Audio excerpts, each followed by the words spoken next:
Welcome to Revenge Chronicles. Hello everyone, and welcome back to Revenge Chronicles. Whether you're a long-time viewer or just discovering our channel, you're about to hear a story that will challenge everything you think you know about family, sacrifice, and the price of protection. Today's tale comes from a mother who faced an impossible choice between keeping her family together and saving her daughter's soul.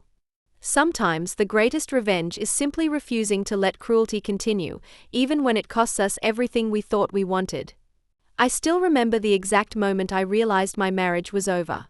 It wasn't when my husband's sister called my daughter Emma a burden at Thanksgiving dinner. It wasn't when his mother suggested we find a nice facility for our 7-year-old because she was too much work for family gatherings.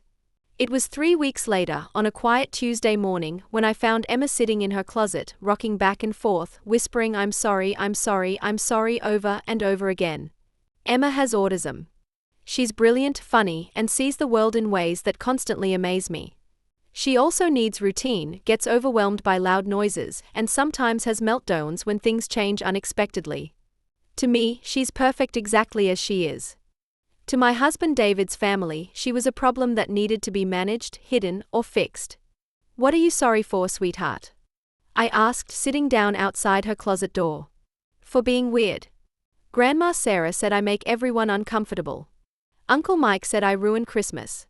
Daddy said maybe they are right. My blood turned to ice. David had said that?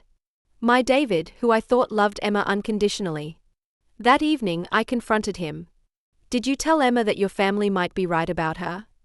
He couldn't look me in the eyes. Rachel, you have to understand their perspective.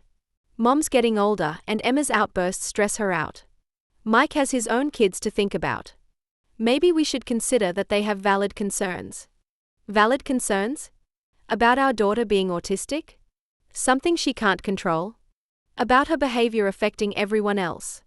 Look, I love Emma, but we can't expect the whole family to revolve around her needs. I felt something fundamental shift inside me. They don't revolve around her needs, David. They ignore her needs completely. There's a difference. Over the next few months, I started paying closer attention. Really watching. What I saw broke my heart into pieces I wasn't sure could ever be reassembled. At David's father's birthday party, his sister Jennifer loudly announced, "We should do adult-only events more often. It's so much more relaxing without certain complications." She looked directly at Emma while saying it. When Emma tried to show his mother a painting she'd made at school, Sarah literally turned her back and walked away. "I'm busy, dear," she said, though she'd just been standing there doing nothing. During our Easter visit, Mike's son threw a toy at Emma's head and laughed when she started crying. When I intervened, Mike said, "Boys will be boys. She needs to learn to deal with normal kids." "She shouldn't have to deal with cruelty," I replied. "Maybe if she acted more normal, kids wouldn't pick on her." Each incident was small. Each one was explained away. But together, they formed a pattern of systematic emotional abuse directed at a child whose only crime was being different. The breaking point came during Emma's 8th birthday party. I'd invited both sides of the family, hoping for once we could celebrate our daughter without drama. I'd specifically asked everyone to keep voices down and avoid sudden loud noises, as Emma was still adjusting to some new medications. Everything went well until David's brother arrived with his teenage sons.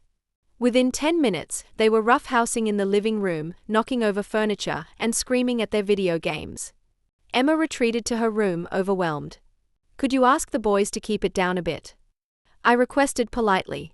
"It's a lot for Emma right now." Jennifer rolled her eyes. "Here we go again. Everything has to be about the special princess." "It's her birthday party," I said, trying to keep my voice level. "And the rest of us have to walk on eggshells because she can't handle normal family noise." That's when David spoke up. But instead of defending his daughter, he said, "Mom, maybe Rachel's right. Could you ask the boys to tone it down just a little? Maybe Rachel's right. Not Emma needs this. Not, this is important for our daughter. Maybe Rachel's right." Like it was my personal preference instead of our child's medical needs. His mother looked at him with disappointment. "I raised 4 children without needing to control everyone else's behavior. Maybe if you'd been firmer with her from the beginning." "Mom," David said weakly, but he didn't finish the sentence. I excused myself and went to check on Emma. I found her in her bedroom, headphones on, drawing furiously in her sketchbook. When she saw me, she took off the headphones. "Mommy, why do they not like me?" "Oh, sweetheart, it's not that they don't like you." "Yes, it is."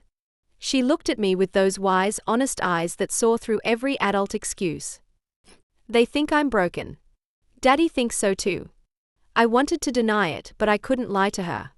Not when she was right. That night, after everyone left, I sat David down. "Your family is emotionally abusing our daughter."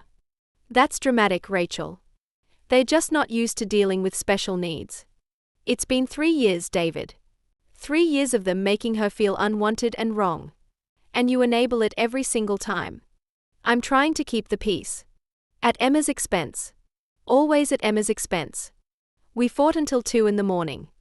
He accused me of being oversensitive, of making Emma's autism bigger than it needs to be, of pushing his family away with unreasonable demands. Unreasonable demands like treating our daughter with basic human dignity. "You're twisting everything I say." The next morning, I called a lawyer. I didn't tell David immediately. Instead, I spent 2 weeks documenting everything. I recorded conversations where his family made cruel comments about Emma. I saved text messages where Jennifer complained about having to deal with the special needs drama. I wrote down every incident I could remember, with dates and witnesses. The most damaging evidence came from David himself. During a phone call with his brother that I recorded, he said, "Sometimes I wonder if we made the right choice keeping her so involved in family events. Rachel insists on it, but maybe it would be easier for everyone if we just did separate things." When I played that recording back for him, his face went white. "Rachel, you recorded me? You can't use that." "I can and I will. This is about protecting Emma. From my family? From cruelty. Including yours." The divorce proceedings were brutal.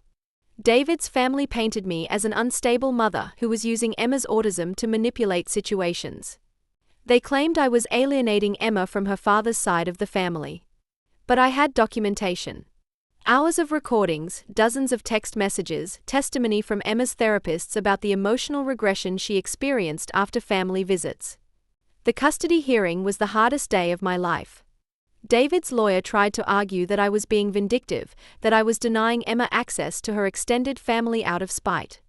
When it was my turn to present evidence, I played just one recording. It was from Thanksgiving when David's father said, "Normal grandchildren don't require instruction manuals.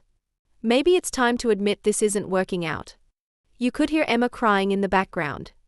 The judge awarded me primary custody with supervised visitation rights for David. No unsupervised contact with his extended family. That should have felt like victory.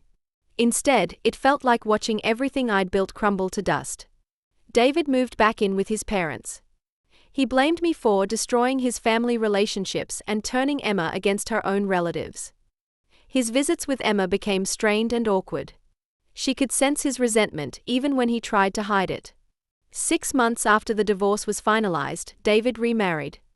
His new wife doesn't have children and has made it clear she's not interested in dealing with complicated situations. His visits with Emma became less frequent, then stopped altogether. Emma asked me once why Daddy doesn't come anymore. "Sometimes adults make choices that hurt people they love," I told her. "It doesn't mean you did anything wrong." "Did I make him go away by being weird?" "No, sweetheart. You didn't make him do anything. He chose to leave and that's his choice to live with." She nodded, but I could see she didn't entirely believe me. "Now it's just the two of us. Emma is thriving in ways I never expected. Without the constant stress of family gatherings where she felt unwelcome, her confidence has grown enormously. She's making friends at school, excelling in art class, and rarely has the intense meltdowns that used to worry me so much. But late at night, when she's asleep and the house is quiet, I grieve for the family I thought we'd have. I grieve for the man I thought I married, who would choose protecting his daughter over pleasing his parents. I grieve for Emma's father, who let his own shame about her differences drive him away from the most amazing little person I've ever known. The revenge I got wasn't the kind I'd imagined. I didn't destroy David's relationship with his family or expose them publicly or make them pay in any dramatic way. The revenge was simply refusing to let them continue hurting Emma, even though it cost me my marriage and Emma her father.